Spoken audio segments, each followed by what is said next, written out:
Hey everybody, Alkali here with another Battlegrounds update for you. This video is kind of a quick tips, kind of a how-to this time, because Hearthstone just dropped patch 18.0, and with it comes Mr. Bigglesworth, a new hero to Battlegrounds.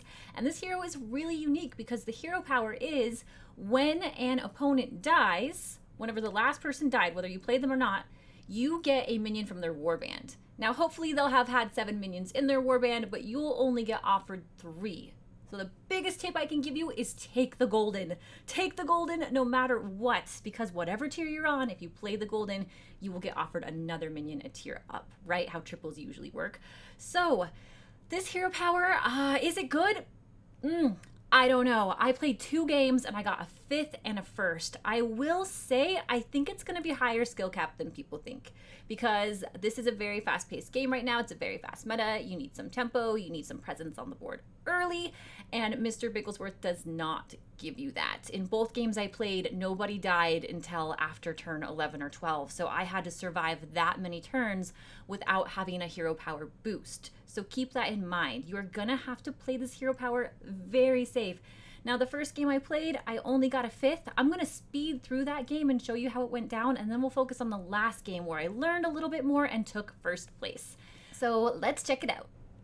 So as mentioned before, I'm just gonna speed through this game. I knew enough about heroes not having a buffed hero power that I was going to have to play this game either very slow or the strongest I knew I could.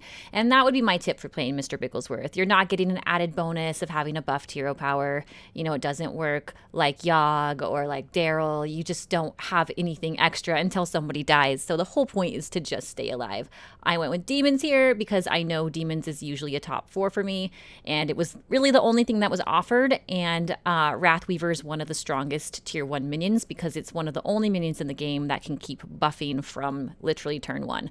So I went with that and it did pretty well. The only tips I can really give you from this game is, I don't know, maybe not go demons.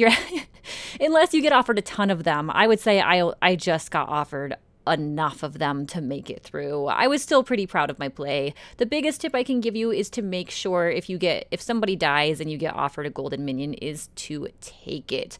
Try to get to tier 5 if at all possible, but don't ruin your health over it. Get to tier 5 if you can. That way by the time the first person dies, offers you a golden minion, you can get a 6-drop because you really want those Amalgadons. They are really, really good. Okay, now we're going to focus on the next game here, you guys. If I learned anything from that last game, it's to play even slower than you think. I mean, unless you get a Rockstar start, you are not going anywhere fast with Mr. Bigglesworth. So just be patient, play slower, and that's what I did in this next game. All right, so speedy gameplay here. The best bet you can do is to build the strongest board possible in the early game and just survive. Remember, you don't have a buffed up hero power that's going to get you through the early game like a hero like Yogg or like Daryl would work. So you need to make the best choices and make the strongest board choices. So I decided to be a pair gamer in this game. You'll see that I just take a whole lot of pairs, and I'm actually not doing that great still. I just couldn't find strong pairs. I did the best that I could, and I knew I would have to make a stronger board, and that turn would have to come quickly, and that is the next turn, and I'll slow it down quite a bit more for that turn so you can see exactly what I mean. So after this combat phase, we'll get into the next recruit round, and we'll see that I start off with a crowd favorite gets offered. And crowd favorites, I thought was the best choice here because I had so many demons on the board, and there was also the demon buff minion. I got lucky, and when I rerolled, I saw yet another crowd favorite and a triple potential. So I just went for it here, you guys. Crowd favorite is a really good mid-game minion. You don't often see it in late comps, but because I had so many buff minions on the board and the opportunity was there, I went with it. I also decided to go with the Golden Grubber as my triple option because it would grow too. So I have a board that's building itself when I have a hero power that won't build one for me, which is really important. These next turns, I'm just going to speed super fast through. All I'm doing here, you guys, is just building my board, making it as strong as possible. As you can see, nobody's died yet. It's most important here that I try to get to tier 5. Now, I mentioned this at the beginning of the video. Try to get to tier 5 if you can without hurting yourself. That way, when you do get offered a triple from somebody who's died, a golden minion, you can turn it into a 6-drop. All right. Most important turn here because it is the first person who died and I got offered a golden cannon, which was huge. I know I can keep it around for even a turn or so, and I'm hoping I can. I took the Goldrin off of it only because it was the only minion that looked like it had an endgame for me. At this moment, my current comp I still don't think is a winning endgame comp. I mean, I have some giant crowd favorites, some gold grubbers that might be going somewhere, but it's not a first place finish to me. So Goldrin says to me first place. Plus, if people are going to be dying, I have a high likelihood of getting Amalgadons, which I really, really want because they fit into any build. So that's kind of what we're looking for. So I play this out and make some safe choices, and then on the next turn, someone is going to die again, and I'm going to make a very different choice in that turn.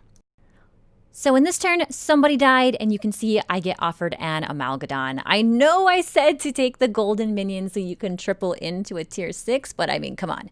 Getting a Amalgadon, even if it's not golden, was exactly what I wanted anyway, so I didn't want to take the chance off the golden minion that I might not get it.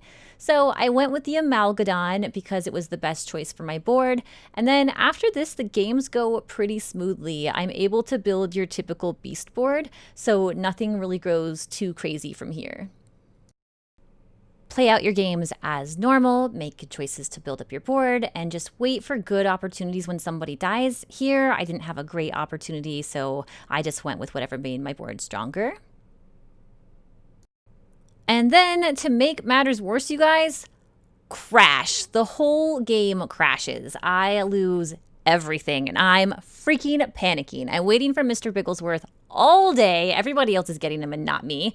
I had him once but got a bad game, so I was super happy to be able to restart the game and find out I got offered a golden minion again and I could triple into yet another good minion for my board. But I was freaking out, you guys. I was like, this is my chance. I'm almost first place.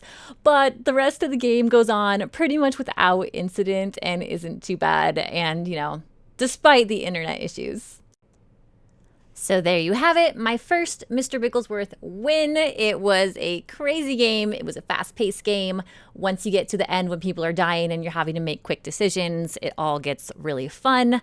I was happy the way the game played out, and I hope you guys give Mr. Bigglesworth a try. He's a fun hero. I do think he might be a 1st or 8th place hero, but you know, fun hero nonetheless. All right, so that's a wrap on Mr. Bigglesworth. I showed you a 5th place game, I showed you a 1st place game, and now you have to decide for yourself if you think it's a hero you want to try. I mean, it's day 1. Somebody's gonna end up playing it better than I do and come up with some really cool build ideas.